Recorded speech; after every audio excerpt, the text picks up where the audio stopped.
before those cameras are completely rolling, you know what I'm gonna do? What? Oh my. A soy chai tea latte.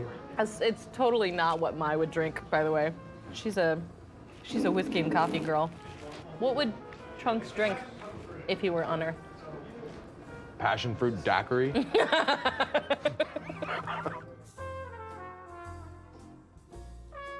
I don't like me any more than you do. I like you on alternate days, actually, a lot. You were one of my favorite people. On alternate? On alternate days. Alternate days, is that like an alternate day to the day you're living now? Yes, so like an alternate, and some other alternate day, I like you. So like in the alternate universe of this world, you Colleen enjoy and Eric my are really company. good friends. That's fair. You're one of, I think I've told you that before, you were one of my favorite people to go to conventions with. Oh. I don't know why. Probably because I have that low BS threshold. Yeah, you're also, not. I do eat a lot. That is a big plus with me. Mm-hmm. Yeah, we get along on the restaurant front for sure. Yeah, because our goal is to eat a bunch of food. Do it. Do it. Do it. Yeah, don't even use that fork that's sitting there on your plate. No shame at all. A little shame.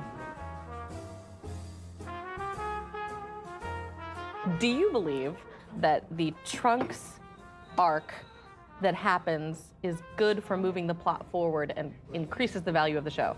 If you say no, I'm gonna punch you. It has to. Yes. Because it moved the story forward. Mm-hmm. It definitely happened. And because it happened, then it definitely did the thing that it exists to do. But you're a writer and you have opinions about whether or not something does that effectively. Did it do that effectively? Did that arc make the story better? Did the Trunks Goku Black arc make the story better? Yes. I think so. I think so too. Now we're sitting here talking about this. So maybe you could tell me all the awesome stuff that Mai did. You're such a jerk. I mean, what did she do that was so awesome? Leads the rebels. Now, a lot of that's off camera. Oh, okay. But she's clearly the one who is in charge of leading the rebels. Okay. With maybe a little assistance from Trunk. Yeah, there's an S there. I know. Okay. So Trunks and Mai led the rebels until Trunks decided to go back in time and change everything. Mai sacrificed herself to let Trunks go back in time without her. Sacrificed herself how? By letting herself die. But she wasn't dead. But she thought she was going to be. He thought she was. We can literally all think that every morning we wake up. That we're sacrificing ourselves? That today's the last day. Today can be the last day without you being like, I choose for the day to today be my last day because I want to protect these children. So that's what she said. She said, I want to protect these two kids. What are those two kids' names? I don't remember. No one does. She said, I want you. You are the only one. You're the one who can save us. Trunks. You go back, yes, in Trunks, time. You're the only one who can save us. Go back in time. Yes. Fix everything. Come back into the future, which they Where do. I will be capably holding down the fort. No, because you thought you were dying. But I wasn't. I didn't. I mean, who was going to take? I still, who was taking? like, I'm holding my weight. Look, you sacrificed yourself and then sent Trunks back in time to save those two kids. No, and the rest of the people, but you were perfectly capable. Well, you died. Okay, so you send Trunks back and die. And who's taking care of those kids while you're dead? I didn't die. I wasn't dead. No, I know, but you were saying that you thought you were going to die. Yes. Right? Well, the only chance, that was like a last. That was not an optimal So let's look at this from situation. You're a parent. Yeah. Me too. Yes. Let's look at this from a parenting perspective. Okay. Okay. Mai and Trunks are the parents, sort of these two kids, right? Yes. And as Mai is dying, she's like, Trunks, you go back in time and fix everything. And Trunks is like, cool, later, and bails and just goes ahead and lets her die there. See, you're forgetting about the aunts and leaving uncles. The aunts and uncles that were there to like take those kids and bring them back into the little cell bunker thing and be like, okay, we've got you, while Trunks goes and does this important thing. Okay, so the aunts and the uncles are good enough. They didn't need Mai and Trunks, is what you're saying. Apparently we needed Trunks, and Trunks needs Mai. Mai. Does he? makes Trunks a better man?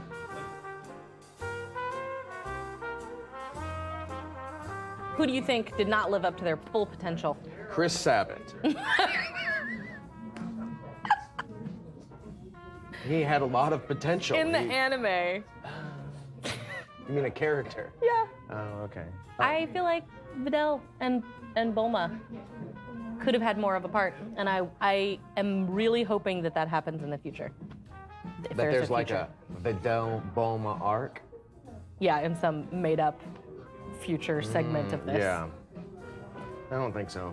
That's probably not gonna happen. No. I mean, as far as like who's the most underrated, Yeah. maybe? I don't know. I'd actually say Bulma probably. Yeah. Because she's the smartest of everybody, right? Yeah.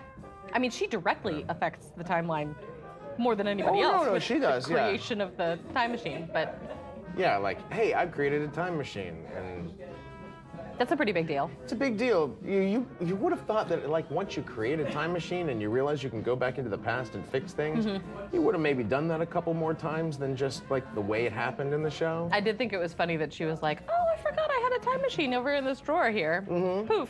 That was pretty funny. I got an idea. How about you want to fix things?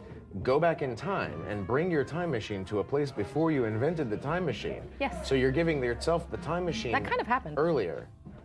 That happened in the series? Kind of a little bit. When? What episode was It's not that? that she learned that much about it, but it was when he comes back in the time machine and she's like, "Oh, I can't believe I created this." She's looking at her notes to see how she created it, but then instead of Everything. recreating it, she's like, "Oh, I forgot I had this thing." I was gonna say maybe she's just not that smart.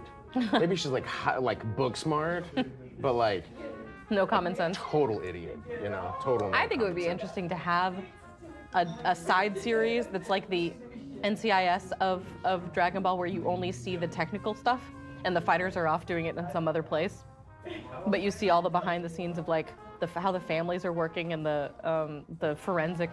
It's like a spin-off. Yeah. It'd be like the Army Wives version Yes. of Dragon Ball. Yeah. I'd watch that. You know. Did you change the voice for Trunks at all when you came back? No, but my voice has changed over time. Right. Like, honestly, the voice that I have now, due to decades of screaming, has strained my vocal cords Yeah. to a point that my voice is more interesting now than Yeah. it was 20 years ago, which is great. Yep. And I can do voiceover today that I couldn't do 20 years ago. There's more with texture a to it. lot of the commercial stuff that I do. When I started this career, I wouldn't have been cast in, but Right. now I can. And so it does add a little more gravitas to Trunks, but I did not consciously change the voice because I knew it was going to sound different anyway. Huh. You know. I'm actually rooting for them to split up, and it'd be a really ugly breakup. So we got to see that, like the two of them That's still. terrible. You take it back. No, they still have to work together to overcome adversity, but they're very upset with each other because they've had a really ugly breakup. That's awesome. That's terrible. That's good TV. That's dramatic. Okay, I think Right? it's time to discuss the point that we narrowly discussed before about you don't ship our Don't characters. say it. Don't say it. No. You don't. I don't do that at all for any character. Why? Explain to me again your reason, because you're so wrong. Because I'm a grown-up. No, Yes, I am. I find I have fallacy with children that. and everything. Yeah. Okay, so what is it that you? I'm putting this down. I'm not going to eat my I stone will eat while the we rest discuss of that. this. I might just. This start is a taking very your important food. discussion. Okay. You don't think that shipping should be a thing. No. Now, is that because you don't like the word shipping? No, I understand where that word comes from. Do you? Because when we talked on the phone last time, you seemed to be under the delusion. No, I'm 100% right. Shipping is not. It comes from the term relationship, Yes. relationshiping. Yes. You know, and the idea that you would that you would want fictional characters Yes. to have a relationship.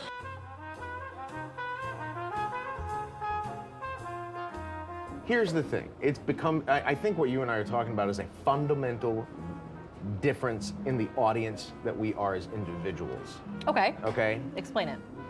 When I'm watching a movie, or if I'm reading a book, or if I'm engaging as an audience member in any type of narrative media, right?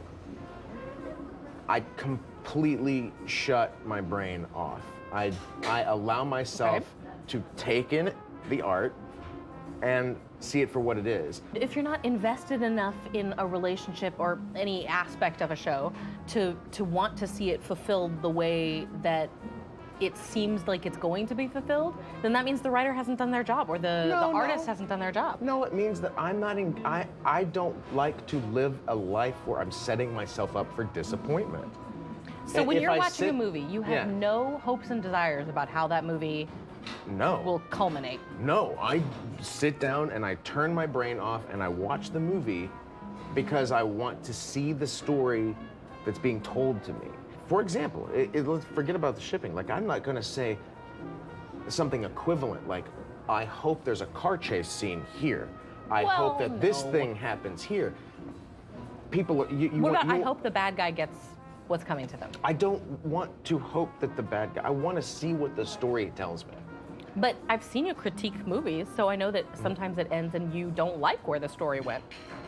Sure, but that's retroactive. That's at the end of it, then I can go back and think about it. But it seems to me that if you have that feeling at the end of this didn't do what it was supposed to do, then that means that in the interior of it, while you were watching it, you had hopes that it would do something else, whether you acknowledged them or not. And that's a difference between like an analytical assessment of film and an emotional assessment of a film. You know? It's just the kind of audience member I am. I don't have an objection to that. Like, I think that's a... good. No, I will allow it. Oh, thanks. I don't have an objection to that, like, I think it's a good thing to do, to be open to however it ends. But I do think that it means that you're dead inside. That's true. Okay. Yeah, I have no soul. Okay.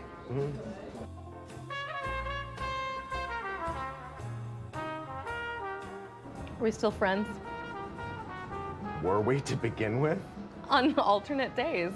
All right, in an alternate universe. To our friendship in an alternate universe.